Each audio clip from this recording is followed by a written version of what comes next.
I got a question for you guys. I'd love to know, did you all hear the talk I gave today? Okay, so you all heard it.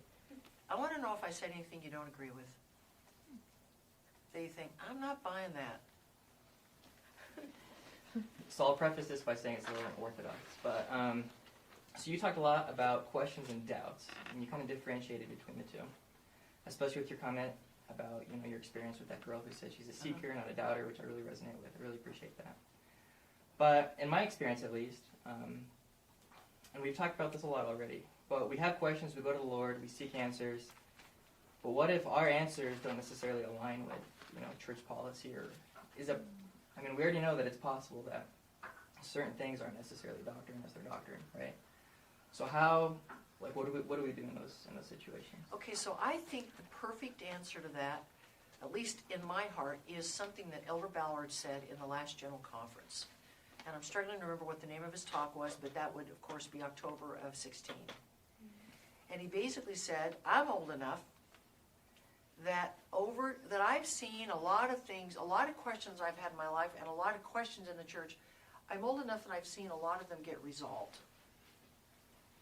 And I'm not as old as Elder Ballard, meaning no disrespect to Elder Ballard, but I'm old enough that one of the things that I have seen is sometimes when I've felt strongly about something,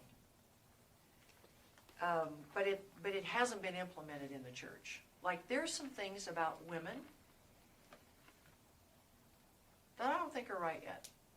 I was going to say, in terms of just structural, there are just some structural things, and but the restoration is ongoing, and I'm not talking, by the way, about women being ordained. Please don't think, oh, maybe Sheri thinks that. I do not think that.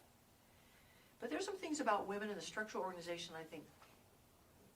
But does that mean the church isn't true? And you know what? I'll bet you I'm right too.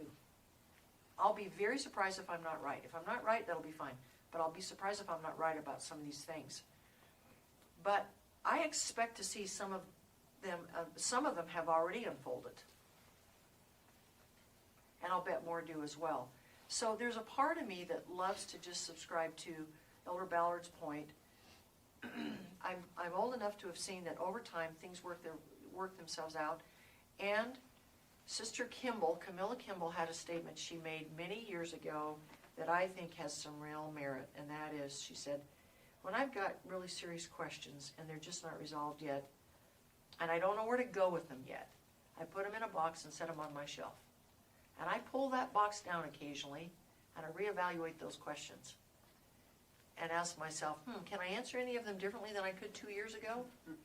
And she said, from time to time, this is really a paraphrase, I find, yep, I can answer that one now, or that one's been resolved, or whatever. And I think there's some truth to that. Part of it's also, you'll just think differently about things as you mature. Not that you're not mature now, but in 5 years, and then in 10, and then 15, you'll see the world a little bit differently. You just will, because we grow and we learn and we adjust. I was way more rigid about certain things 20 years ago than I am today, because I just think, yeah, that rigidity doesn't really get you anywhere. Obedience, yes. Rigidity, I'm not a fan of.